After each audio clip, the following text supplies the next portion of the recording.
Let's begin with a mirror. Not the kind that shows your face, the kind that shows your habits. When you wake up, what's the first thing you do? Be honest. You don't breathe deeply. You don't reflect. You don't pause to feel your existence. You reach for your phone. Why? Because you are already trained. Your hand moves before your mind is awake. Notifications glow like bait. Emails, texts, likes, alerts, 1,000 little hooks waiting for you. And you take the bait. Before your feet even touch the floor, the world already owns your attention. You've surrendered before the battle began. This is the prison of accessibility. Centuries ago, being reachable meant someone could knock on your door. Today, being reachable means the world can knock on your brain. 24 hours a day.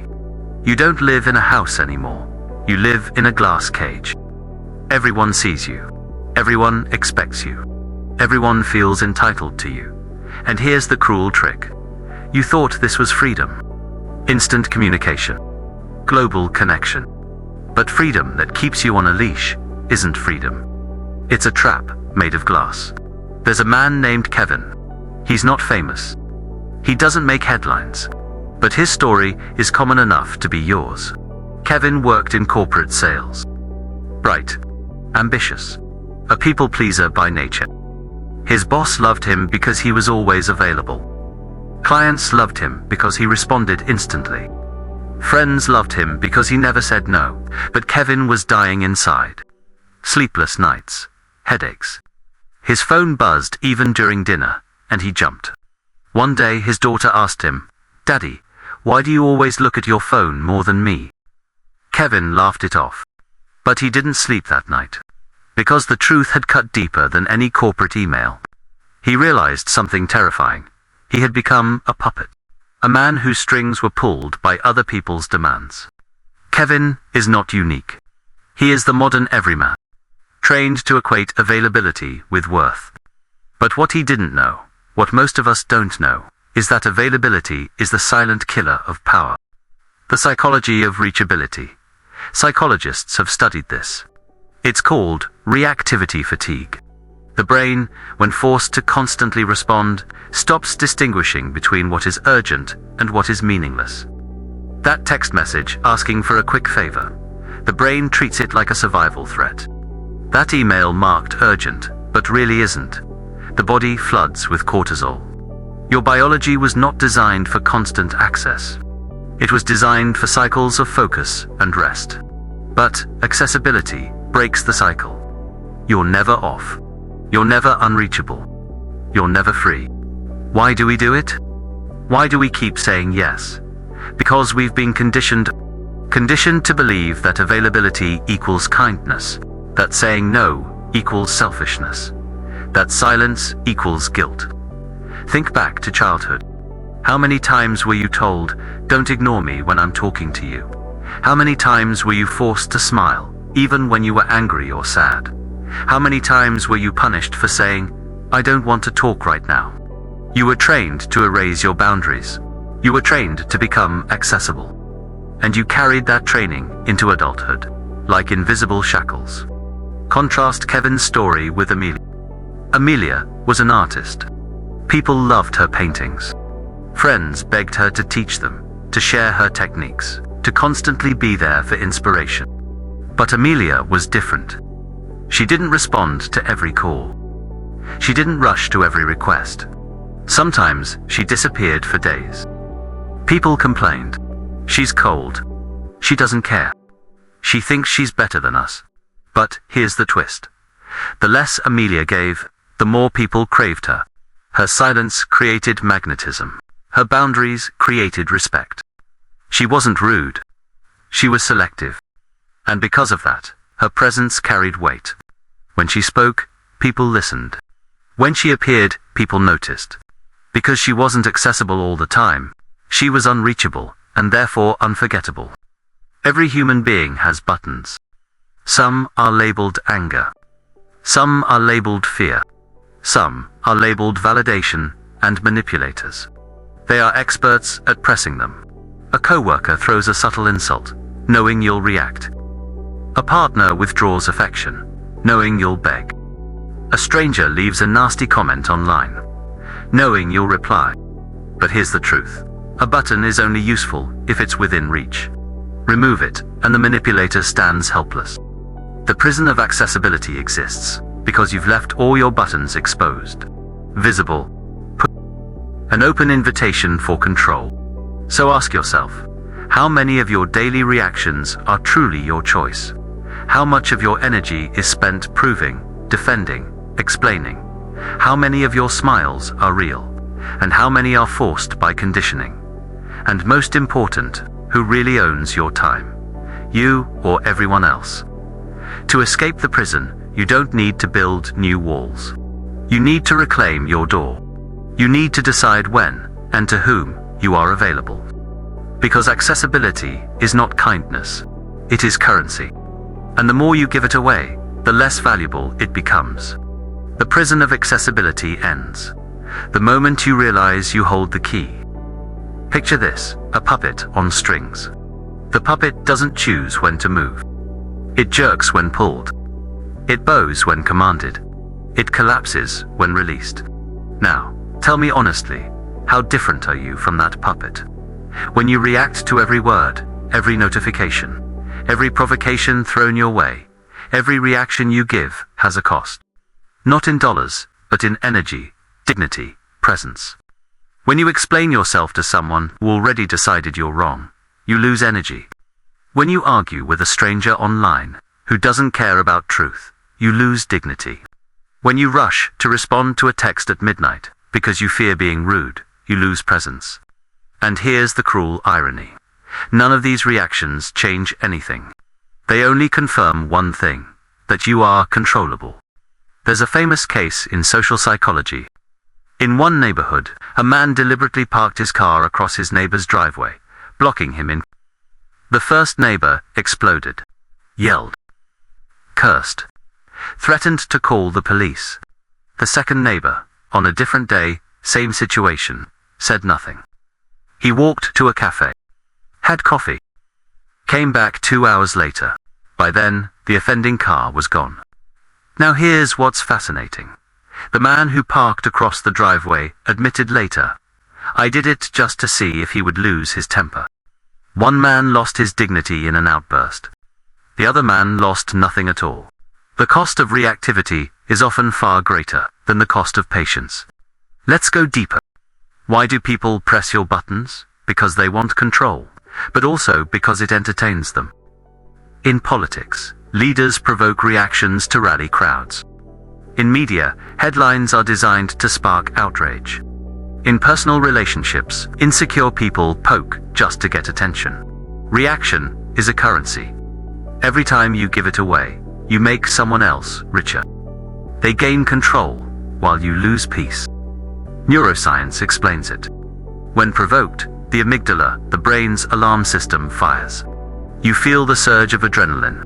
Your heart races. Your body prepares for battle. But here's the catch. Most of these battles are meaningless. You're not being chased by a tiger. You're being chased by an email, a sarcastic comment, a passive-aggressive sigh. Your body reacts as if survival is at stake, when in reality, your dignity is the only thing on the line. Constant reactivity keeps you in survival mode, and survival mode destroys creativity, clarity, wisdom. You cannot build an empire while flinching at every arrow. In the 1970s, Grandmaster Bobby Fischer was famous not only for his genius, but for his composure. Opponents would cough, tap their feet, drop pens on the board, all tricks designed to break his concentration. Fischer never reacted. He stared at the board, calm, still, untouchable. And here's the beauty.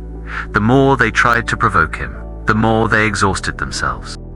In chess, as in life, the one who doesn't react controls the game. Imagine your life as a theater. You are the actor.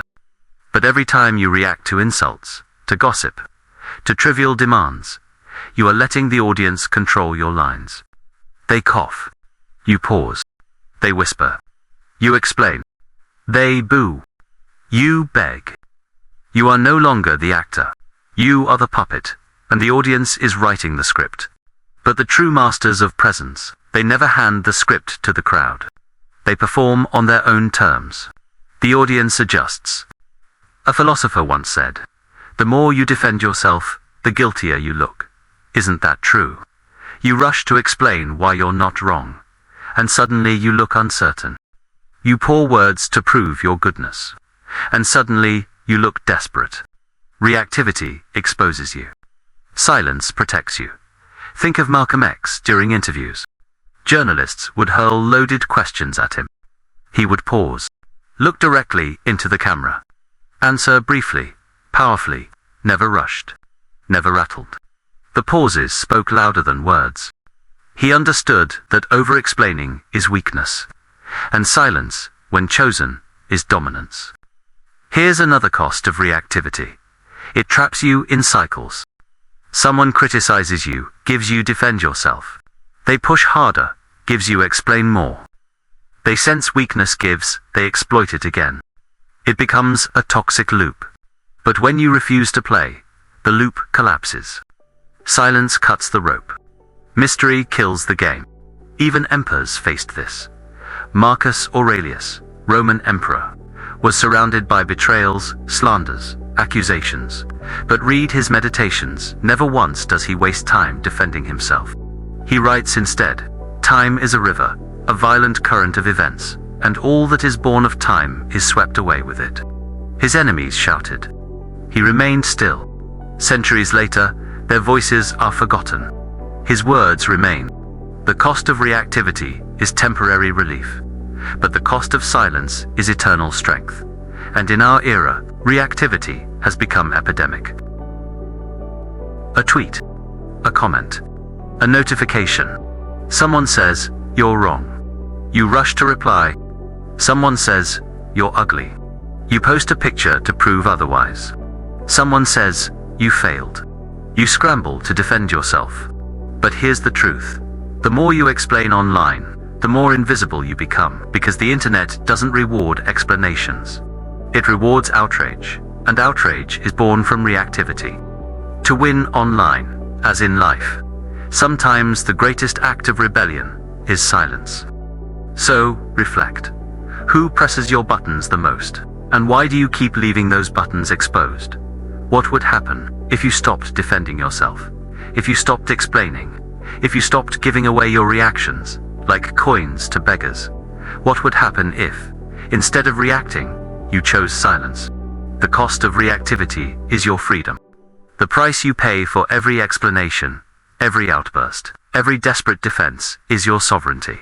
But the moment you stop paying that price, something changes. You stop being the puppet. You stop being the actor controlled by the audience. You become the director, the writer, the ruler of the stage. And that is when people finally realize you were never fragile. You were only reacting.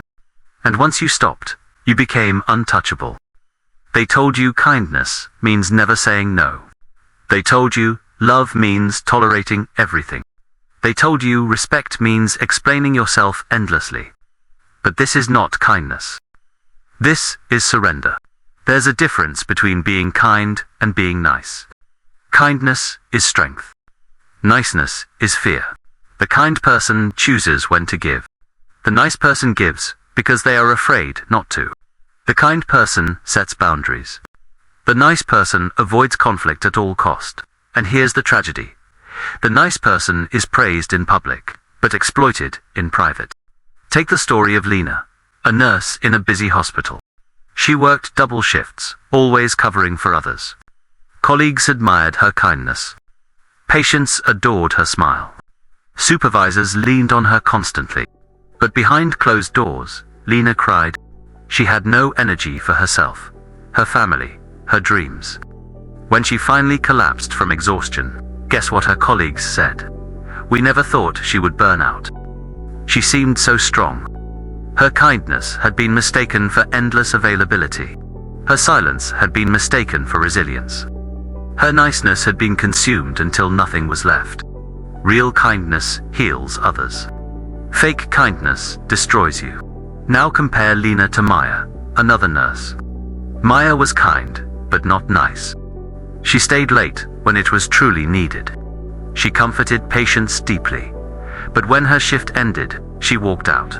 She said no to covering for lazy colleagues. She refused to be guilt-tripped by supervisors. And here's the twist: they respected her more. Because kindness without boundaries is weakness.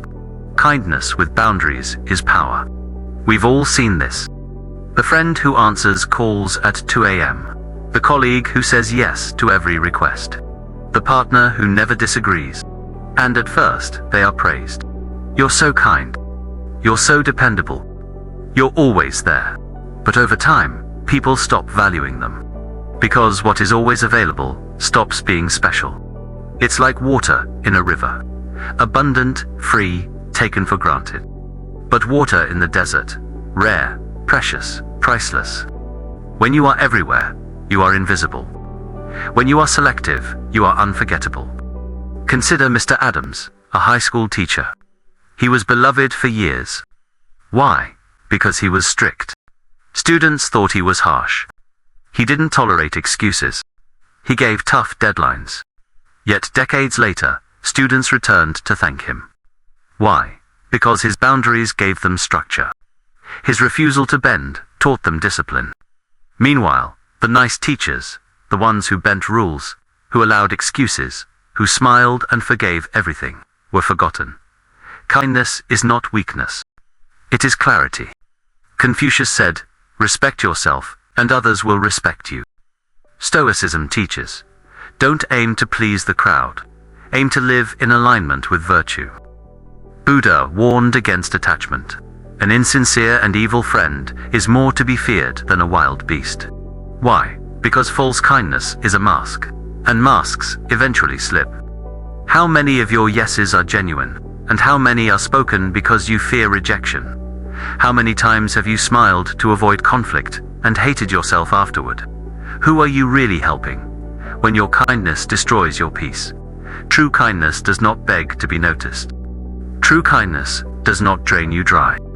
True kindness is rooted in boundaries. The illusion of kindness keeps you chained. The truth of kindness sets you free. What does it mean to be untouchable? Not cold. Not arrogant. Not cruel. Untouchable means sovereign. Untouchable means whole. Untouchable means you are not a puppet in someone else's play. Marcus Aurelius ruled an empire. Yet he wrote in his journal, "You have power over your mind, not outside events. Realize this, and you will find strength."